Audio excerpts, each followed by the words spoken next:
Assalamualaikum Mas Bro ya, kembali lagi dengan kita nih di Fajar Daily. Dan kali ini kita bahas satu pertanyaan Mas Bro. Kira-kira pertanyaan seperti ini, Bang, di toko abang boleh ngutang nggak? Nah, itulah pertanyaannya.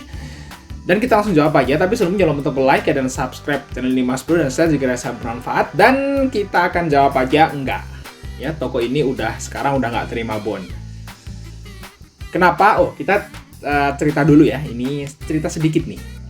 Tadi kenapa kita buat video ini juga, karena ada pertanyaan juga, dan kita dapat duit 500 perak dari seorang bapak-bapak yang 2 minggu lalu belanjanya apa juga lupa. Terus tapi ingat sih, dia kurang 500 perak. Terus saya bilang waktu itu, udah Pak, nggak apa-apa, kurang 500 nggak apa-apa gitu. Dia memang udah nggak bawa duit lagi kan gitu kan.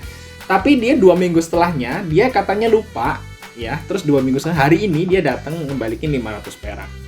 Nah, itu ceritanya. Apa yang ditangkap di situ, Mas Bro? Padahal udah tak ikhlasin, nggak apa-apa. Nah, itu orang yang bertanggung jawab. Jadi kalau semua orang kayak gitu, mah enak kan gitu kan. Oke, tapi masalahnya nggak seperti itu, Mas Bro. Nah, kita kasih share 7 alasan kenapa toko ini sekarang udah nggak boleh dibon lagi. Oke, yang pertama alasannya karena nagihnya pusing. Ini alasan banget yang pertama. Oke, dulu kita memang suka dibon dan kita bolehin dibon dulu ya. Tapi untuk setelah belakangan ini kita nggak mau terima lagi. Kenapa? Oke, utang bener dibayar, oke. Tapi masalahnya molor. Misalnya dia janji sebulan gitu, 2 bulan, 3 bulan belum nagih, belum dibayar, terus kita harus nagih, ya. Nagihnya itu repot, Bro. Ya, kita capek lah nagihnya, mending nggak usah diutangin lah daripada kita nagih. Dan nagih itu malu ya. Yang malah yang nagih yang malu. Terus capek juga, buang-buang waktu, jadi toko jadi terbengkalai kan gitu. Kita harus nagih agak jauh rumahnya kan, repot. Kita nggak mau nagihnya, ribet. Terus alasan yang kedua itu kalau misalnya Mas Bro itu suka banget diutangin tokonya, itu tokonya bisa jadi sepi. Loh, kok bisa? Jadi mungkin pikiran Mas Bro yang mungkin belum pernah buka toko atau belum pernah ngutangin ya, belum pernah kejadian lah. Itu mungkin kalau toko yang sering ngutangin tuh rame. Nah, itu kan persepsi Mas Bro aja. Ternyata enggak, Mas Bro. Gini prinsipnya. Oke, orang yang ngutang di toko Mas Bro, jadi dia udah ngutang nih, sekarang misalnya utang 500.000. Terus dia nggak mampu bayar atau memang belum mau bayar gitu. Udah punya duit tapi nggak mau bayar, kita kan nggak tahu orangnya kayak apa. Nah, selama periode orang itu masih punya utang ke tempat Mas Bro, itu dia ngindari toko Mas Bro loh. Ini fakta. Nggak enak toh, misalnya dia punya utang, terus dia belum mau bayar atau belum mampu bayar. Tapi dia butuh sesuatu, misalnya dia butuh semen kayak ya. Dia pasti belinya di toko sebelah, bukan di toko Mas Bro. Terus seperti itu Mas Bro, karena dia nggak mau ya. Namanya orang yang ngutang itu pasti ngindari orang yang memberi utang, betul nggak Mas Bro? Pasti setuju dengan ini ya. Nah, gitu dia. Konsep mereka juga seperti itu. Mereka akan pergi ke toko lain, bayar cash di sana, ngutang di sini. Jadi bahasanya seperti itu ya. Nggak enak banget. Itu potensi Mas Bro tokonya jadi sepi. Kalau Mas Bro ngutangin ke banyak orang, dan orang-orang itu juga belum mampu bayar atau belum mau bayar, otomatis kalau mereka butuh sesuatu, kan Mas Bro di toko Mas Bro ada bon. Nah, dia pasti nggak mau beli di toko Mas Bro, nanti tagih kan gitu, sama dia beli di toko lain. Di toko lain yang rame, Bro. Jadi kalau itu prinsip saya ini sekarang buka toko, udahlah nggak mau diutangin, biarin dia ngutang tempat lain. Nggak apa-apa, biar toko tempat lain rame, is no problem. Nanti suatu saat pasti dia balik lagi ke sini untuk beli. Kalau misalnya di toko lain itu dia belum mampu bayar hutangnya. Oke, itu prinsip kita. Oke, terus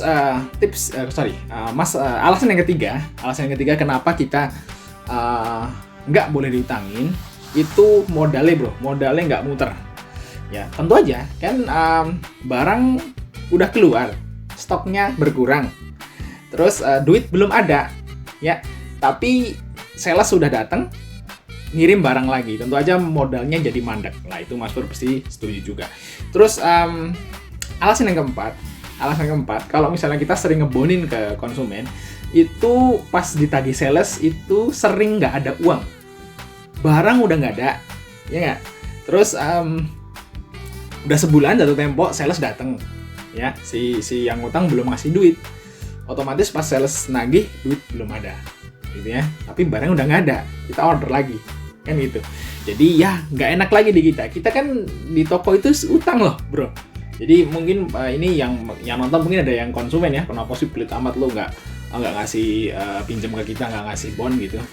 Bro, kita juga ngutang ke sales, tapi kasih tempo, biasanya sebulan, terus ada seminggu. Jadi kalau misalnya ada mas bro yang ke toko ngutang, nanti sebulan lagi tak balikin. Biasanya toko, wah sebulan lagi ya, oke lah, nggak apa-apa sebulan lagi. Itu mas, itu dijagain loh sama toko, maksudnya dipegang kata-katanya, karena sebulan lagi itu toko itu juga bayar utang, jadi dia nunggu duit dari mas bro buat bayar utang ke supplier, sedikitnya jadi margin gitu ya, misalnya ya seperti itulah, diambil dikit buat keuntungan gitu. Jadi kalau misal mas bro itu pas waktu janjinya belum bayar, kita tetap harus bayar ke supplier, jadi kita nggak enak kan, nggak enak, ini nggak enak di kita, enak di lu kan gitu bahasanya. Oke, alasan yang kelima kenapa kita nggak mau diutangin, nggak enak lah sama yang berutang. Jadi nggak tahu ya kalau mas bro, tapi kalau misalnya jadi nggak enak, jadi canggung gitu. Jadi istilahnya itu utang itu bisa memutus tali silaturahmi, mungkin seperti itu bahasanya. Emang bener mas bro. Jadi kalau orang yang utang sama kita kan jadi canggung, nggak enak ya. Dia nggak enak, kita juga nggak enak. Sebenarnya kita nggak mau nagih ya, tapi dia udah ngerasa nggak enak dulu waktu ketemu, jadi saling menghindar. Jadi malah tambah saudaranya jauh. Mending sama-sama jauhin persaudaraan, mendingan nggak ngasih utang. Ya nggak? Betul nggak? Di awal ditolak aja bro, nggak bisa kita ngasih utang karena toko ini muter. Oke, dia ngejauhin kita karena kita dianggap pelit gitu kan, nggak ngasih pinjaman. Itu jauh lebih baik daripada dia ngutang, kita beri utang, terus dia ngindar juga karena nggak mau bayar gitu. Jadi udah kita rugi, dia ngindar juga. Mungkin dari awal kita nggak rugi, tapi dia ngindar kan, cuman kerugian satu. Itulah prinsip kita kan ya. Toko bangkrut nanti jauh lebih besar mas bro. Kenapa ya? Karena tadi uang yang diutang itu nggak muter bro duitnya. Jadi sales itu kalau misalnya pas datang itu nggak bayar, dia itu namanya punya debt collector ya, dia akan nagih. Lama-lama dia nyita barang toko bro, kalau misalnya kita nggak mampu bayar.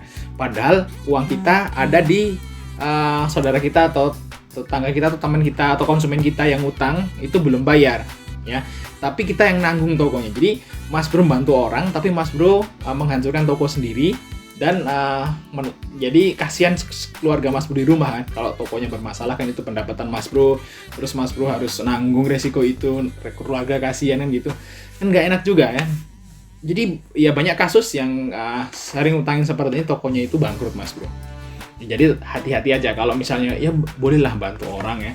Mungkin kalau di toko bangunan sih nggak bisa ya, karena kalau di toko bangunan alat listrik itu nggak ada yang bener-bener urgent. Kecuali kalau bencana ya, kita nggak tahu ya, kita di sini alhamdulillah belum ngalamin juga. Tapi kalau berurusan dengan bangunan alat listrik itu nggak ada yang urgent. Jadi misalnya nunggu dulu nggak apa-apa, misalnya catnya udah jelek ya rumahnya, masa iya mau ngutang cat ya nggak? Kan nggak urgent, nggak, ditempatin masih bisa. Bocor juga dibenerin masih bisa gitu ya. Jadi nggak harus mau pasang keramik, ya udah nggak di keramik kan bisa gitu. Jadi kalau di toko bangunan alat listrik kayaknya nggak ada yang urgent, kecuali kalau mas bro itu usahanya toko kelontong. Nah itu mungkin ada yang urgent, misalnya saya udah 3 hari nggak makan, kelaparan, mau utang beras. Nah itu mungkin masuk akal nih, minjemin nggak apa-apa daripada dia meninggal dunia, nggak kita bantu. Tapi kalau di toko bangunan kayaknya nggak ada. Mungkin ini kata-kata saya ini mungkin nggak berlaku untuk semua jenis usaha ya seperti itu. Yang ketujuh ya, kalau misalnya uang toko itu dipinjam orang ya, terus barang-barang toko dipinjam orang, uang toko dipinjam orang, itu nanti kita pas nagih sales itu pakai duit pribadi bro.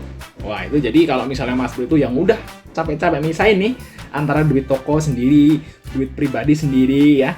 Nah nanti pas waktu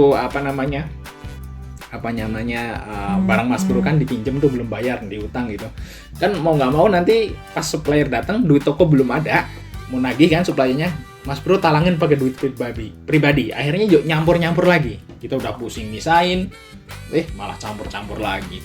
Ya gitu sih 7 alasan kenapa toko ini udah nggak mau bond lagi, nggak mau lah. Kalau kita sekarang kan kita juga ada udah berjuta-juta lah, kita nggak bisa nagih, itu udah kapok sekarang ya gitu aja lah. Mau beli monggo, kalau mau ngutang silahkan, nggak beli juga nggak apa-apa. Gitu sih prinsip kita kalau toko ya, main aman aja bos, santai gitu aja biar nggak kita itu terlalu ngoyo gitu ya.